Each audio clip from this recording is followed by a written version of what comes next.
ମୋତେ ଦୁର୍ବଳ ଭାବିବାର ଭୁଲଟା କେବେ କରିବ ନାହିଁ। ଜୟ ଶ୍ରୀ ସୀତାରାମ। ସାଙ୍ଗମାନେ, ଆପଣମାନଙ୍କ ସମ୍ମୁଖରେ ଆଉ ଏକ ନୂଆ ବ୍ଲଗ ବା ସମୟ ସହିତ ଘଟୁଥିବା ବିଷୟକୁ ଉପସ୍ଥାପନା କରୁଛି।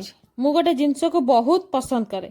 ମୋତେ ଖରାପ କରୁଥିବା ଲୋକଙ୍କୁ ମୁଁ ବେଶୀ ପସନ୍ଦ କରେ, କାରଣ ସେମାନେ ନିଜ ବିଷୟରେ କମ୍ ଚିନ୍ତା କରି ମୋ ବିଷୟରେ ଅଧିକ ଚର୍ଚ୍ଚା କରନ୍ତି। ଏଇଟା ଭୁଲି ଯାଆନ୍ତି ଯେ ସେମାନେ ଯାହା କରୁଛନ୍ତି ସେ ସବୁର ଚିଠା ମୋ ପାଖରେ ଅଛି, କିନ୍ତୁ ମୁଁ ଚୁପ୍ ଅଛି ବୋଲି ସେମାନେ ମୋତେ ଦୁର୍ବଳ ଭାବୁଛନ୍ତି। ଏଇଟା ତାଙ୍କର ଭୁଲ ଧାରଣା। ଯିଏ ଚୁପ୍ ଥାଏ ସେ କେତେ ଭୟଙ୍କର ସମୟ ଆସିଲେ ଜଣାଇଦିଏ।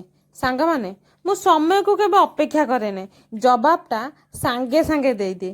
ଏଇଟା ବୋଧେ ମୋର ଦୁର୍ବଳତା। ଆପଣମାନଙ୍କ ସହିତ ଏମିତି କେବେ ଘଟିଛି କି ନାହିଁ ମୋତେ ଟିକେ କମେଣ୍ଟରେ ଜଣେଇବେ। ଆଉ ମୁଁ ଭୁଲ କହିଲି କି ଠିକ୍ କହିଲି ସେଇଟା ବି କମେଣ୍ଟରେ ଛାଡ଼ନ୍ତୁ ସେ କଥା। ମୁଁ ଗୋଟେ ନ୍ୟୁଜ୍ ଦେଖିଲି, ମୋତେ ସେ ନ୍ୟୁଜ୍ଟା ବହୁତ ହି ଭଲ ଲାଗିଲା। ଏମିତି ବାପା ମା ସମସ୍ତଙ୍କୁ ମିଳନ୍ତି। ଆପଣମାନେ ସମସ୍ତେ ତ ଜାଣିଥିବେ ଏବେ ନ୍ୟୁଜ୍ରେ ସିଆ ଆଉ କେତନ ବିଷୟରେ ଚାଲିଛି ଚର୍ଚ୍ଚା। ସେଇ ସିଆର ବାପା ମାଙ୍କ ଷ୍ଟେଟମେଣ୍ଟ ମୁଁ ଗୋଟେ ନ୍ୟୁଜ୍ରୁ ଶୁଣିଲି।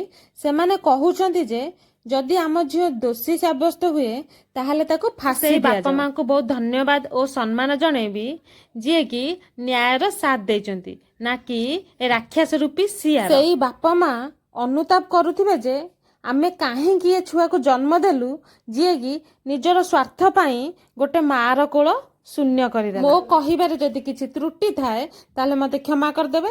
ଆଉ ଯଦି ଭିଡ଼ିଓଟି ଆପଣମାନଙ୍କୁ ଭଲ ଲାଗିଥାଏ ତାହେଲେ ଗୋଟେ ଲାଇକ୍, ସେୟାର, ସବସ୍କ୍ରାଇବ୍, କମେଣ୍ଟ କରିଦେବେ।